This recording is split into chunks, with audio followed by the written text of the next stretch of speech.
Bayangkan, kamu adalah anak perempuan satu-satunya dari seorang ibu yang tiap hari jualan sembako di Tanah Abang. Suatu hari, toko ibumu dirusak preman pasar karena menolak bayar keamanan. Kamu marah, ingin melawan, tapi apa daya, mereka brutal dan punya backing kuat. Lalu muncul satu-satunya jalan keluar. Kamu harus menikah dengan ketua preman mereka, seorang pria arogan, kejam, tapi punya kekuasaan di Tanah Abang. Sebelum lanjut, jangan lupa absen dulu di kolom komen dari kota mana Anda menonton video ini. Dan pasti jangan lupa subscribe dulu. Saya doakan yang sudah klik subscribe rezekinya lancar. Amin. Pertanyaannya, sanggupkah kamu hidup dengan pria seperti itu hanya demi melindungi ibumu? Inilah kisahnya. Namaku Rani, usia 23 tahun. Aku baru lulus kuliah jurusan akuntansi dan sedang mencari kerja. Sementara itu, aku membantu ibu menjaga toko sembako kecil milik keluarga kami di Tanah Abang. Ibu sudah berdagang lebih dari 15 tahun, dan toko itulah satu-satunya sumber penghidupan kami sejak ayah meninggal dunia 7 tahun lalu. Selama bertahun-tahun, ibu sering berurusan dengan preman pasar. Mereka datang setiap minggu, minta uang keamanan. Tapi belakangan ini mereka semakin brutal, merusak barang dagangan, mengintimidasi pembeli, bahkan meludahi ibu kalau permintaan mereka tak dipenuhi. Hari itu, aku kebetulan sedang menjaga toko sendiri saat seorang preman besar bertato menghampiri. Wajahnya penuh amarah. "Cepat bayar. Toko lo udah telat 3 hari. Bentaknya sambil menendang kardus mie instan sampai isinya berserakan. Aku berusaha menahan emosi, tapi tak bisa. Aku berdiri dan membentaknya balik. "Jangan seenaknya. Ibu saya nggak punya uang buat kalian." Tiba-tiba, pria itu mengangkat tangannya seolah ingin menamparku. Tapi sebelum sempat menyentuhku, seseorang datang. Brak! Seseorang memukulnya dari belakang dengan balok kayu. Preman itu jatuh tergeletak. Semua mata pengunjung pasar langsung menoleh. Yang memukulnya adalah Raka, lelaki bertubuh tinggi, berotot, mengenakan jaket kulit hitam dan kalung emas mencolok. Dialah ketua preman di Tanah Abang. Semua orang di pasar takut padanya. Raka melirikku tajam, lalu mendekat. "Lo anak Bu Salmah ya?" Aku mengangguk pelan. Jantungku berdetak kencang. "Gue udah lama liatin lo. Cantik. Berani juga. Tapi lo bakal celaka kalau terus kayak gini."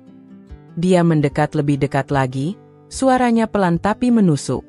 "Ada satu cara supaya toko nyokap lo aman. Lo nikah sama gue." Aku menahan napas. Kupikir dia bercanda. Tapi sorot matanya tajam dan serius. Sejak hari itu, hidupku berubah total. Sejak kejadian itu, aku tak bisa tidur. Kata-kata Raka terus terngiang di kepalaku. "Nikah sama gue, toko nyokap lo aman." Apa maksudnya? Kenapa harus menikah? Kenapa bukan bayar saja atau cari cara lain? Tapi aku juga tahu, ini bukan tentang uang. Ini tentang kekuasaan. Raka bukan preman biasa. Dia pemimpin kelompok yang menguasai hampir seluruh blok pasar Tanah Abang. Dan dia bukan orang yang bisa dibilang normal. Besoknya, aku menghindari toko. Tapi ibu menelepon, memintaku datang karena ada urusan penting. Aku datang dengan hati resah, dan benar saja, ternyata Raka sedang duduk di bangku plastik depan toko, santai sambil merokok, seolah-olah itu tempat miliknya. Ibu berdiri canggung di sebelahnya. "Rani, duduk sini," kata ibu pelan, menahan gugup. Aku menatap Raka penuh amarah. "Saya nggak ngerti, kenapa kamu datang lagi?" Raka mematikan rokoknya, lalu berdiri. "Gue datang karena gue serius. Gue nggak mau nyokap lo kenapa-kenapa. Dan cuma ada satu cara buat itu, lo jadi bini gue." Ibu kaget, memandangku takut-takut. "Rani, jangan salah paham. Ini bukan paksaan." "Tapi..." "Bukan paksaan?" Aku menaikkan suara. "Dia ini preman, Bu. Kita ini korban, bukan pihak yang harus ngalah." Ibu langsung menangis. "Ibu cuma takut toko kita dibakar. Nak, kemarin mereka udah nyiram bensin ke depan ruko. Ibu nggak tahu harus ngapain lagi. Hatiku remuk. Aku memeluk ibu yang menangis di pundakku. Tapi dari sudut mataku, kulihat Raka menatapku tanpa rasa bersalah sedikit pun. Dia menikmati semua ini, situasi di mana aku tak punya pilihan. Raka mendekat dan membisikkan sesuatu. Gue kasih lo waktu 3 hari. Kalau nggak mau, lo lihat sendiri apa yang bakal kejadian. Bukan cuma ke nyokap lo, tapi ke lo juga. Dia pergi setelah itu, meninggalkan ancaman yang membakar dadaku. 3 hari, hanya 3 hari. Malam itu aku duduk sendiri di atap rumah. Melihat langit Jakarta yang penuh cahaya tapi tak menyinari hatiku sedikit pun. Apakah aku harus menyerahkan hidupku kepada preman kejam? Demi ibuku? Tapi, apakah ada pilihan lain? 3 hari terasa seperti neraka yang tak berujung. Aku mencoba mencari bantuan ke kerabat, polisi, bahkan LSM, tapi semuanya menolak ikut campur. Di Tanah Abang, preman seperti Raka sudah seperti raja kecil yang tak tersentuh hukum. Hari ketiga tiba. Malamnya, aku duduk di depan cermin, menatap wajahku sendiri. Apa yang harus kulakukan? Kalau aku menolak, toko ibu bisa hancur, bahkan nyawa kami bisa terancam. Tapi menikah dengan Raka, aku merasa seperti menyerahkan segalanya, harga diri, masa depan, kebebasanku. Aku ingat kata-kata ibu saat aku menangis. Kadang, nak, kita harus berkorban demi orang yang kita cintai. Dengan hati berat, aku mengirim pesan singkat ke Raka. Saya setuju. Kita bicara. Besok paginya, aku menemui Raka di sebuah warung kopi dekat pasar. Dia sudah menunggu dengan wajah dingin tapi ada senyum kecil di sudut bibirnya. Lo yakin sama keputusan ini? Tanyanya. Aku mengangguk pelan. Saya nggak punya pilihan lain. Ini demi ibu dan toko kami. Raka mengangguk, lalu tiba-tiba tangannya meraih lenganku, mencengkeram kuat. Mulai sekarang, lo harus ikut aturan gue. Ini bukan cuma soal nikah, tapi juga hidup di dunia gue. Lo siap? Aku menelan ludah. Dunia Raka, dunia preman yang keras dan kejam, adalah dunia yang sangat asing dan menakutkan bagiku. Tapi aku tak bisa mundur lagi. Aku harus kuat. Demi ibu, demi toko, demi masa depan yang entah seperti apa. Hari pertama setelah aku mengiyakan perjodohan itu terasa seperti masuk ke medan pertempuran. Raka membawa aku ke sebuah rumah kecil di pinggir pasar yang selama ini menjadi markasnya. Bau rokok dan debu memenuhi ruangan yang sederhana tapi penuh dengan aura kekuasaan. Dia duduk di kursi kayu sambil menatapku tajam. Mulai sekarang, lo nggak boleh macam-macam di pasar. Lo harus hormat sama gue dan orang-orang gue. Paham? Aku menelan ludah, mencoba tetap tenang. Saya nggak janji langsung suka, tapi saya akan hormat. Raka terkekeh kecil. Itu aja dulu cukup. Hari-hari berikutnya penuh dengan ketegangan. Aku berusaha menyesuaikan diri dengan kehidupan Raka yang keras, kasar, dan penuh aturan tak tertulis. Kadang dia muncul tiba-tiba di toko ibuku, memantau, bahkan ikut mengatur bisnis kecil itu dengan gaya arogan yang membuat para pelanggan dan pedagang lain bergidik. Tetapi di balik sikap kerasnya, aku mulai melihat sesuatu yang lain. Sisi rapuh dan kelelahan yang dia sembunyikan di balik senyum sinisnya. Suatu sore, saat kami duduk berdua di atas atap markasnya, aku memberanikan diri bertanya, "Kenapa kamu begitu keras pada semua orang?" Raka menatap langit yang mulai gelap. Gue dulu cuma anak yatim yang hidup susah. Kalau gue nggak keras, gue bakal hancur. Dunia ini kejam, Rani. Kata-katanya membuatku terdiam. Aku mulai paham bahwa di balik arogan dan kasar itu, ada alasan yang membuatnya bertahan hidup dengan cara seperti itu. Namun, hatiku tetap bertanya-tanya, apakah pernikahan ini benar-benar bisa melindungi ibu dan toko kami, atau justru membelenggu hidupku? Hari-hari berjalan dengan ketegangan yang mulai berubah jadi sesuatu yang sulit kugambarkan. Raka mulai sedikit melunak, tak lagi sebegitu arogan di hadapanku. Kadang ia mengajakku makan malam seadanya, sesekali memberiku hadiah kecil yang terkesan dibuat-buat tapi membuatku terkejut. Namun, Kenyamanan itu tidak berlangsung lama. Suatu pagi, saat aku sedang membantu ibu menata stok barang, datang sekelompok preman lain yang bukan bagian dari kelompok Raka. Mereka menuntut uang keamanan lebih besar dengan ancaman yang lebih nyata. Salah satu preman mengacungkan pisau kecil di depan toko kami. Kalau gak bayar lebih, toko lo kebakaran. Paham? Aku panik, tapi ibu tetap tegar menenangkan.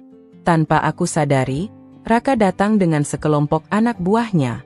Tatapannya berubah dingin dan tajam. Ini pasar gue.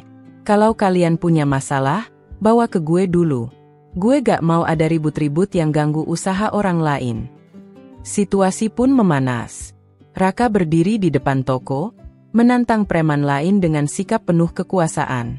Anak buahnya mengeluarkan senjata tajam, membuat para preman pesaing itu mundur dengan enggan. Aku melihat sisi lain Raka yang sangat kuat dan melindungi, tapi juga berbahaya. Setelah semuanya reda, aku berbalik menatap Raka. Terima kasih, sudah datang membantu. Dia cuma mengangkat bahu. Gue bukan pahlawan. Gue cuma gak suka ada yang ganggu urusan gue. Namun dalam hatiku, aku mulai percaya, mungkin dengan menikahinya, toko ibu memang bisa aman. Tapi apa harga yang harus kubayar? Seminggu setelah insiden preman pesaing itu, hidupku mulai terasa semakin berat. Menikah dengan Raka bukan hanya soal mengamankan toko ibu, tapi juga harus menghadapi segala konsekuensi yang tak pernah kubayangkan. Di pasar, aku jadi pusat perhatian. Orang-orang mengerling penuh curiga, ada yang mengolok-olok, bahkan ada yang menyindir aku, istri preman. Aku merasakan tatapan dingin dari beberapa tetangga yang dulu ramah. Mereka menganggap aku berubah. Di rumah, Raka mulai menunjukkan sisi yang lebih keras. Kadang tiba-tiba marah tanpa sebab jelas, menuntut aku mengikuti aturan ketat yang dia buat. Suatu malam, saat aku ingin pulang cepat ke rumah ibu, Raka menahan. Lo gak boleh pergi seenaknya. Lo sekarang istri gue, dan harus siap hidup sesuai aturan gue. Aku membela diri. Ini bukan hidup yang aku pilih. Aku hanya ingin ibu dan toko kami aman. Raka mendengus kesal. Kalau lo nggak bisa nerima, ya berarti lo belum siap hidup di dunia gue. Beban itu semakin berat di pundakku. Aku mulai merasa terperangkap dalam pernikahan yang bukan karena cinta, tapi karena rasa takut dan kewajiban. Namun, di balik semua itu, aku masih ingin berjuang. Aku tidak akan menyerah demi ibu dan masa depan kami. Tekanan di pasar dan dalam rumah membuatku hampir putus asa. Namun aku sadar, menyerah bukanlah pilihan. Aku harus menemukan cara supaya aku dan ibu bisa hidup damai tanpa terus terjerat dalam kekerasan ini. Aku mulai mencoba mendekati Raka dengan cara berbeda. Tidak lagi hanya sebagai istri yang dipaksa, tapi sebagai seseorang yang ingin mengerti. Aku bertanya banyak hal tentang masa lalunya, tentang perjuangan dan ketakutannya. Suatu sore, saat kami duduk di bangku taman kecil dekat pasar, Raka mulai membuka sedikit ceritanya. Gue dulu kecil di jalanan, gak punya siapa-siapa. Semua yang gue punya, gue raih dengan keras. Gue gak mau orang lain ngerasain apa yang gue rasain. Aku mendengarkan dengan seksama. Aku mulai melihat Raka bukan cuma preman arogan, tapi pria yang sebenarnya terluka. Dengan perlahan, kami mulai saling memahami. Aku melihat sisi rapuhnya, dan dia mulai menghargai keberanianku. Namun, kenyataan pasar tidak memberi kami waktu lama untuk bernafas lega. Masalah baru muncul dari kelompok preman lain yang mulai menggoyang kedudukan Raka. Ketika aku mulai merasa ada secercah harapan dalam pernikahan ini, masalah baru datang tanpa diundang. Kelompok preman pesaing yang sebelumnya mundur, kini kembali dengan strategi yang lebih licik.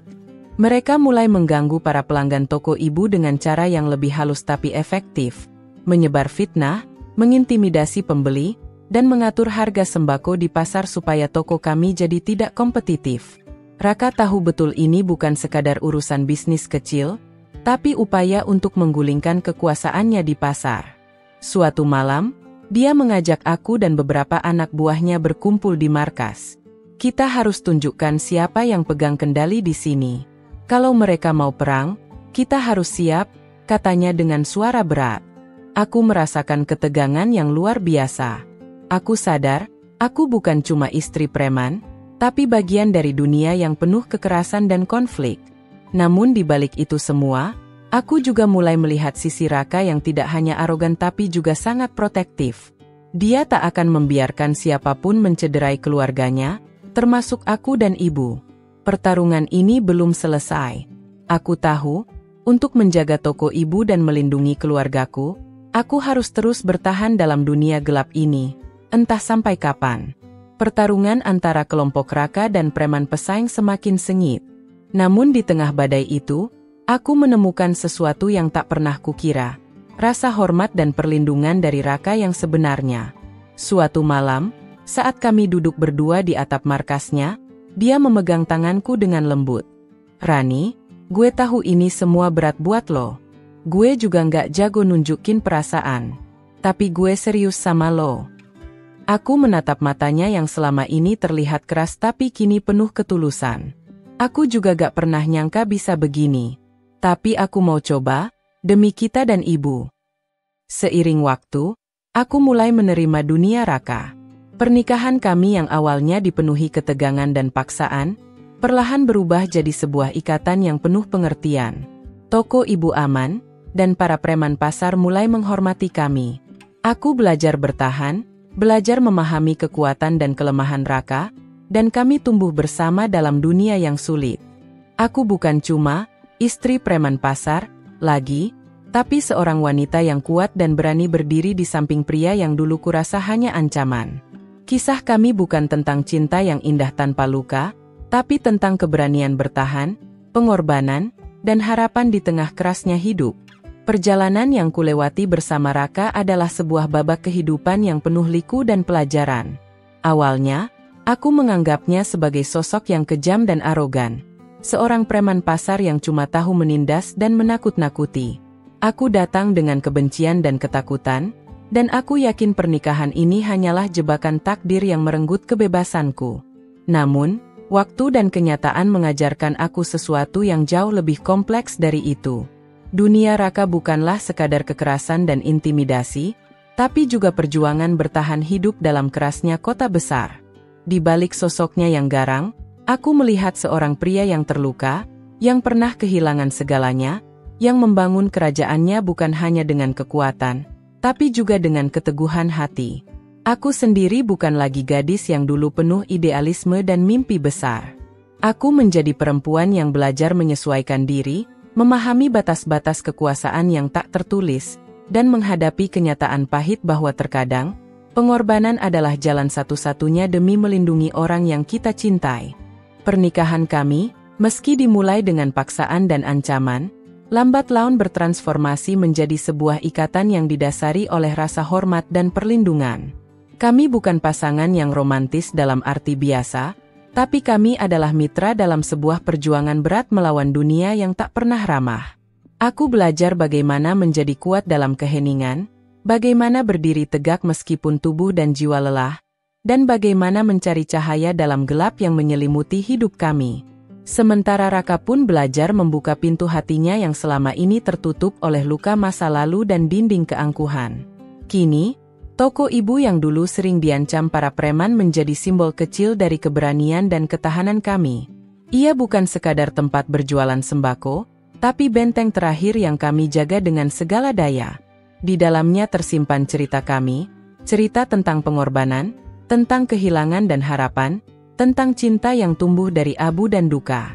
Aku tidak tahu bagaimana kelanjutan kisah kami di masa depan. Tapi aku tahu satu hal pasti. Hidup tak selalu berjalan sesuai rencana, dan kadang, kita harus menerima bahwa jalan yang sulit dan berliku itulah yang membawa kita pada kedewasaan dan pengertian sejati. Dalam dunia yang keras ini, aku dan Raka menemukan arti baru tentang keluarga, tentang cinta yang tidak sempurna, dan tentang kekuatan yang lahir dari keberanian untuk tetap bertahan. Dan mungkin, itulah arti sebenarnya dari kebahagiaan yang selama ini kami cari. Bukan kemewahan atau kebebasan tanpa batas, tapi damai yang terjalin dari luka dan pengorbanan bersama.